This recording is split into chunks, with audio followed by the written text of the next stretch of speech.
Hi, I'm Emily Harvey, recovering people pleaser and conflict avoider, and this is Into the Spotlight. It's raw and unfiltered. I'm not asking you to like me, I'm learning how to like myself, and I invite you to come with me on this journey. So earlier this year, I opted to have a procedure that I've been thinking about for years. I opted to have breast enhancements. It wasn't something that I went and did lightly.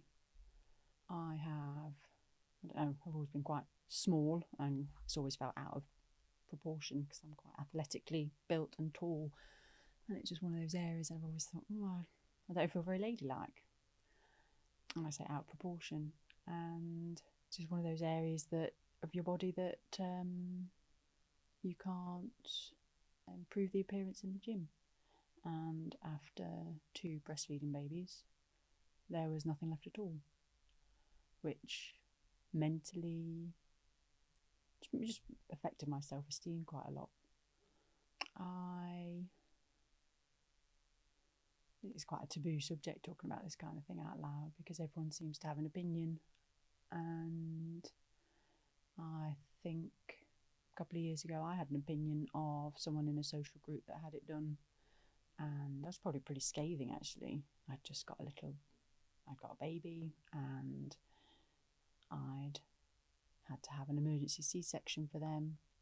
I thought, gosh, it was operation enough, and why on earth would you put yourself through something else that was elective? And none of my business what her personal choices were for surgery, as I then later found with mine. It's up to you, and it's your body, and it's no one else's business what you decide to do. And I did some research and looked into a number of doctors and went into one that I was really comfortable with, that had helped me with something else previously, and I was looking forward to it. Probably was it the best year to do it? So that was in February of this year. So after my life stabilisers had been removed and everything had changed. Was it a good idea? Wasn't it not? I don't know. I wouldn't change it now, but back in February I went to have the procedure and all was good, all was fine. I wasn't allowed to exercise for a good 6 weeks, so that was making me quite twitchy. I've exercised for over 20 years. Every day I've moved, run, lifted, swim, done something. It helps to regulate my mood. I class myself as being quite feral if I've not exercised, and it just helps calm me. So I knew that was coming, and that was going to be a massive thing for me to have to negotiate and navigate. And 3-4 weeks in, it felt fine. I was allowed to walk, and so I did a lot of walking and just moved through the recovery, and all was fine, everything was healing, and then all of a sudden it wasn't. And one side, it looked like the end stitch had come away, so there was a very neat cut, which made me think it was a stitch that just hadn't healed. And I was leaking fluid, and I went into absolute panic. I don't think I did originally actually, because I thought it was a stitch. So I thought, it's just come loose, they'll stitch it back up. And it took a couple of days to get hold of the doctor, and I sent photos. And then I got a frantic email from his PA saying, please come down to London tomorrow. The doctor wants to see you. And I shut down. My head shut down. I remember being on the treadmill when I got the message. I was walking with friend on the treadmill, and I just remember stepping to each side and just saying fuck, and handed them the phone to show them the message because I couldn't get my words out, because I just thought it just sounded urgent. And that friend took over, absolutely took over. I crumbled in that moment, and they sorted everything out for me. They got me down there. They just had all the logistics planned out. Came to the appointment with me, and the surgeon, I think, was also hoping that it was just a stitch that needed happening. But they took a look and they could see all the way up to the implant. Often the flesh would have bonded, and they said if that had happened, then it would have been a stitch. They said if the flesh had bonded, then it would have just been a stitch. But they said because I can see all the way to the implant, and it's been a couple of days, that has been open to infection, so we need to get it out. And the words just stopped registering. And my friend kept me upright and buoyant, asking all the sensible questions and making sure everything was booked in and what was going to happen, and helped me with logistics of the children, and had my back big time. I don't know what I'd have done without them there then. And I went to have the procedure. So they had to take one of the implants out because they couldn't risk the infection and hardening of the implant. And they said they'd rather do it now than leave it to chance. They said there was a 1% chance that you get away with it. I thought those odds were a little bit too small to be messing around with, and I was not going against medical advice in that situation. So I just remember the journey home being quite numb and being a bit foolish. Why on earth had I put myself through this? I was going to have another general anaesthetic, and I hadn't worried about the first one, but I thought the second one is like a sign something bad's going to happen. I'm not going to come home to these children, which is ridiculous. Of course, there are risks with a general anaesthetic, but my mind just went into, I told you so, a foolish thing to do.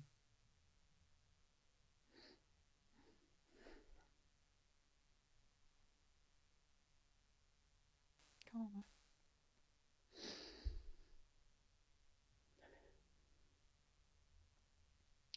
And that was the Friday, and then I was back in the hospital on Sunday to have this whipped out in an emergency procedure. And I woke up and I was quite significantly lopsided. They'd had to remove the implant and to antibiotic wash and seal up, and the other side was very pert and new and healthy.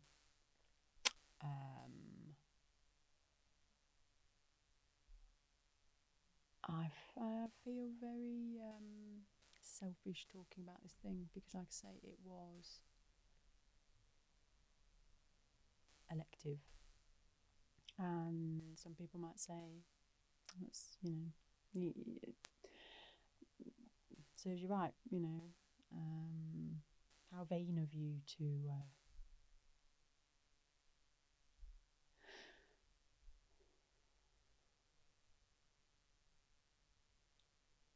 of all the problems in the world or all the things you could fix, how vain of you to focus on that kind of thing. And I suppose, I don't know, I'm getting upset now because it's obviously still bothering me what people would say about that. But and I also know of people that have had breast cancer and issues and not had a choice to go through surgery or go through harrowing things like that. So I suppose I feel quite silly and selfish talking about it. But I made the decision, and like I say, now I'm super happy that I did. But you're given these risks when you go in for surgery, and you think, it won't happen to me, won't be me. Yeah, it's fine. And I don't actually mean that in a blasé way. That sounds very, but with any situation, you're told of the risks, and I think you think, oh, it's not going to happen to me.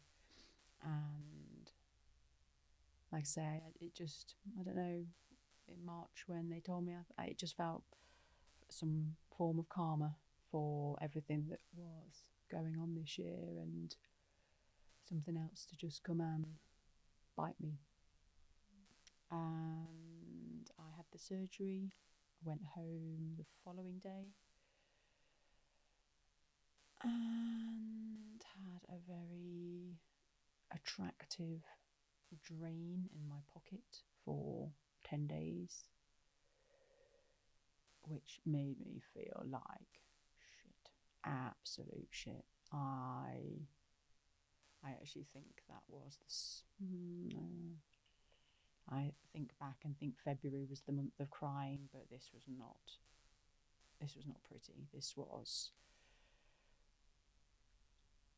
I felt fragile and alone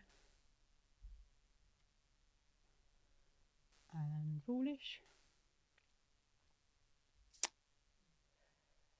and I didn't know how to start making myself feel better about it. So again, I was not allowed to exercise. So we'd already gone through 4 or 5 weeks of, which I was expecting, 4 or 5 weeks of me not moving or working or socialising in the way I normally would, because that has always revolved around exercise. So daily interactions were taken down to not much at all, because I was feeling pretty rubbish. So sleeping a lot and staying at home, and just in the middle of winter feeling quite isolated. I feel more through my own choosing than people stepping away, but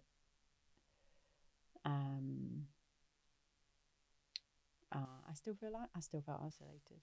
I didn't want to be pitied on. I didn't want to talk about it. I didn't want to talk about other things that I was going through that year, or that I didn't want to talk about other things that I was going through at the time.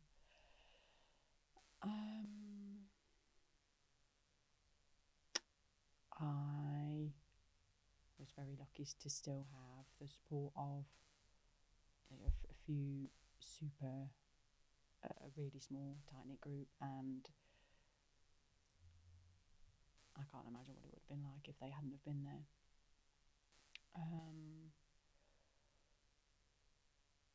But it was not a fun period, and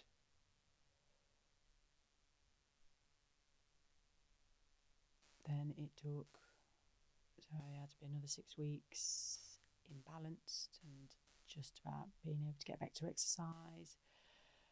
And then the reimplant date got pushed back and back, so I couldn't commit to new clients at the time. So I was personal training still, because I couldn't lift, and I couldn't be, certainly in the early weeks, I wasn't driving.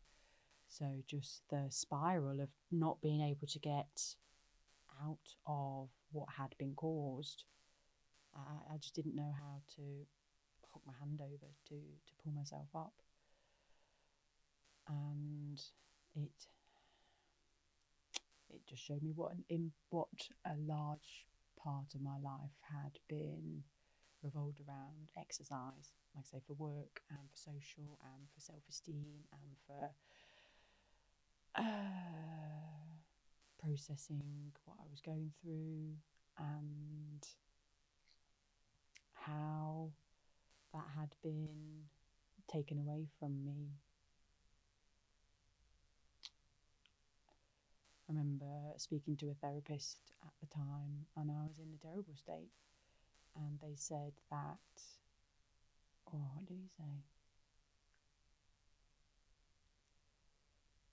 In times like this, it's often the thing that you most rely on that is stripped away from you, so you can actually see where the vulnerabilities are and where work needs to happen.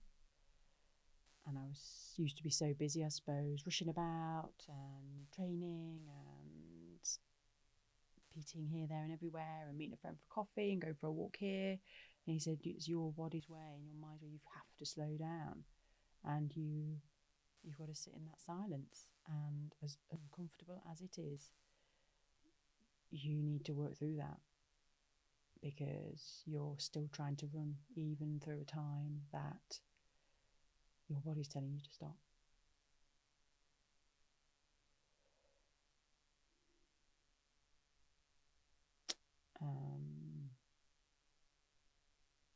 The later procedure was finally done, and thank goodness all is okay now. And I don't know if I would change anything. I'm certainly happy now, and I feel more confident in my body, and I am it's probably taught me quite a lot. If you ask me what that was in this moment, I probably struggle, but